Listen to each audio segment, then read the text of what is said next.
Це динамічний студійний мікрофон Shure SM57. Це легенда, яка пережила роки, сцени і навіть політиків. Але справжня легенда це мій друг, який мені його подарував. Дякую тобі, бро, це дуже велика підтримка для мене.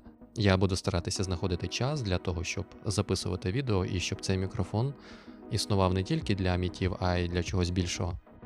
Мікрофон Shure SM57 відомий поєднанням плавного збалансованого звучання та надзвичайно міцної конструкції. Це універсальний інструмент, підходить для запису барабанів, гітар, гітарних підсилювачів, вокалу та багатьох інших джерел звуку. Крім того, він має чудову ціну в $150. Першим нас зустрічає комплектний мікрофонний тримач A25D. Власне, сам мікрофон SM57, який загорнутий просто у бульбашкову плівку. Пакування звичайне, без лишнього шику. Вперше, коли я взяв його в руки, я зрозумів, що я тримаю не якусь дешеву іграшку, а справді професійну техніку. Мікрофон має відчутну вагу, і це одразу додає кілька балів до відчуття якості. У комплекті також є сумочка для мікрофона, брендова липучка для проводів, наліпка Shure, ну і звичайно інструкція. SM57 оснащений пласким грилем, що є невід'ємною частиною самої капсули. Така конструкція дає змогу розташувати мікрофон максимально близько до джерела звуку. Гриль або ж решітка виготовлений з полікарбонату, а всередині розміщений екран із нержавіючої сталі, який додатково захищає капсулу від механічних пошкоджень та забруднень. Корпус мікрофона виготовлений із ливарної сталі з темним емальованим покриттям. Це робить мікрофон надзвичайно міцним і ударостійким. Shure SM57 – динамічний мікрофон, який має балансний XLR роз'єм. До того, як я отримав цей мікрофон, я думав, що комплектний тримач триматиме мікрофон ненадійно, і мені потрібен буде інший. Але ні, він тримає супер міцно. Крім того, у ньому є ручний шарнір, який регулюється досить туго і плавно, без ривків. Якщо ваш сценарій використання тримати мікрофон у руці, то він досить комфортно лягає в долоню, а міцний сталевий корпус приємно холодить руку. Ось така брендова липучка допоможе вам окультурити ваш кабель-менеджмент. Ось такий прикольний чохол, можете зберігати мікрофон, транспортувати його або зберігати будь-що інше.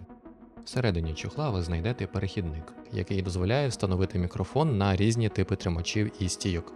І дуже добре, що він є в комплекті, тому що для мого пантографа мені він потрібен. Встановлюю зразу поп-фільтр, він, до речі, потрібен, щоб не було ось таких звуків. Поп-фільтр Shure A2WS – це фірмовий аксесуар, який ідеально підходить саме до Shure SM57 і ще до кількох інших моделей. Фіксується поп-фільтр дуже просто. Тут є така пластикова накладка, ми її надягаємо, вставляємо все це на мікрофон і далі просто затягуємо гвинт. Гвинт впирається саме в пластик, а не в метал мікрофону, тому корпус не дряпається. А ось це мій старий мікрофон. Це китайська копія BM800. Я його купив за 800 гривень. Це було 4 роки тому, можливо навіть 5. Служить він непогано, звук в нього непоганий. Але, звичайно, в Shure SM57 набагато краще. Менше шумів, чистіший звук. До речі, ви можете порівняти. Минуле відео писалося на BM800. Це відео з самого початку писалося на Shure SM57. Вага. Старий мікрофон 217 грам, новий мікрофон 305 грам. Щоб мікрофон не тримати в руках, потрібно обов'язково мати якийсь тримач або пантограф. Наприклад, ось такий від Vidgem я би вам не пропонував купувати, тому що він скрипить під час повороту механізму.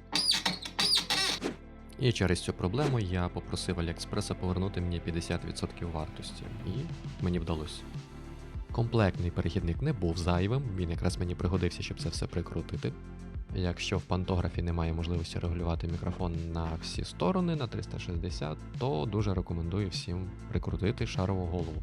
Це дасть вам можливість регулювати мікрофон у будь-якому положенні максимально швидко і без додаткових зусиль. Звичайно, без шарової голови обійтися можна, але з нею зручніше. Нагадую, що в комплекті є мікрофонний тримач, але він має можливість регулювання тільки вверх або вниз. А чого нема в комплекті, це XLR кабеля. Ну і звичайно звукової карти або якогось аудіоінтерфейсу. Кабель можна докупити, він не дуже дорого коштує, а ось аудіоінтерфейс коштує стільки само, а то й більше, як сам мікрофон. І без цього ж аудіоінтерфейсу мікрофон працювати не буде, тому що він працює з балансним сигналом. Давайте я коротко поясню, що це таке. Балансний сигнал – це спосіб передачі аудіо, при якому використовуються два провідника з протилежними фазами сигналу, плюс екран. Фішка в тому, що шум, який потрапив у кабель, гаситься завдяки інверсії фаз. Якщо підключити SM57 напряму до ПК через перехідник, це не спрацює. Без аудіоінтерфейсу звук буде дуже тихим і з великим рівнем шуму. Для нормальної роботи обов'язково потрібен аудіоінтерфейс або мікшерний пульт із балансним XLR-входом. Йому не потрібно фантомне живлення 48 вольт, так як звук у динамічному мікрофоні перетворюється на електричний сигнал завдяки руху мембрани й котушки в магнітному полі, без жодного додаткового живлення, на відміну від конденсаторних моделей. Звук ви з обробкою чули, а тепер буде тест без ніякої обробки, без підсилення, без нічого, чистий звук з мікрофона. Мікрофон Shure SM57 був представлений у середині ХХ століття і швидко став стандартом у студійному та концертному середовищі.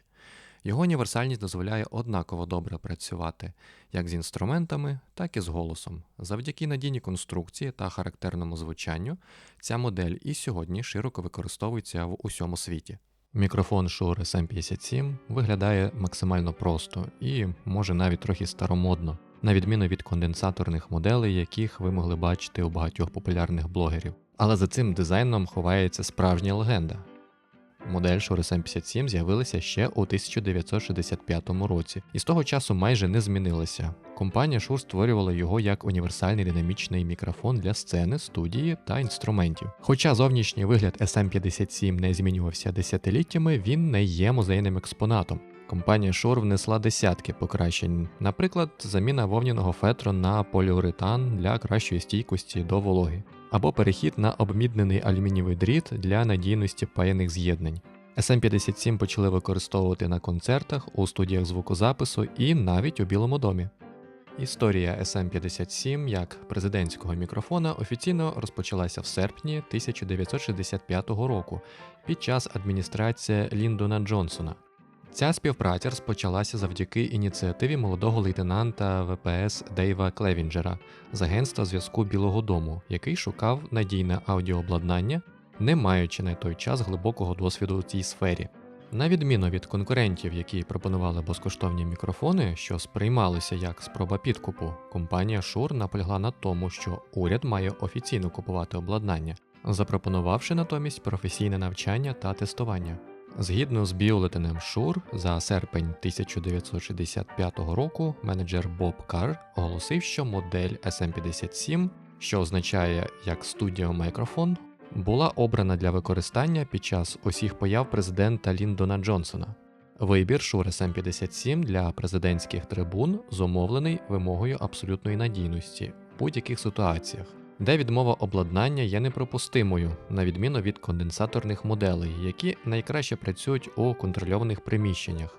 Динамічний SM57 стабільно функціонує в непередбаченому середовищі від екстремальної спеки на злітних смугах авіабаз до вологості понад 95%. У таких умовах конденсаторні мікрофони можуть почати видавати шум, тріск або взагалі вийти з ладу через конденсат на діафрагмі, тоді як SM57 залишається стабільним. Завдяки масивній діафрагмі з звуковою котушкою цей мікрофон набагато менше піддається впливу сильного вітру та вибухових звуків дихання порівняно з легкими конденсаторними мембранами. Ефективність SM57 доведена на практиці. Він забезпечував чисту передачу голосу навіть при підписанні мирної угоди між Єгиптом та Ізраїлем при штормовому вітрі швидкістю понад 70 км за годину. Додатковою перевагою є відсутність потреби у фантомному живленні, що усуває ризики появи шумів через брудні роз'єми або несправні кабелі. Таким чином, проста та міцна конструкція SM57 робить його ідеальним інструментом для роботи в умовах, які неможливо контролювати. Так, звичайно, така надійність мені не потрібна, тому що я використовую його в чистій кімнаті, без вітру, без граду і тому подібного.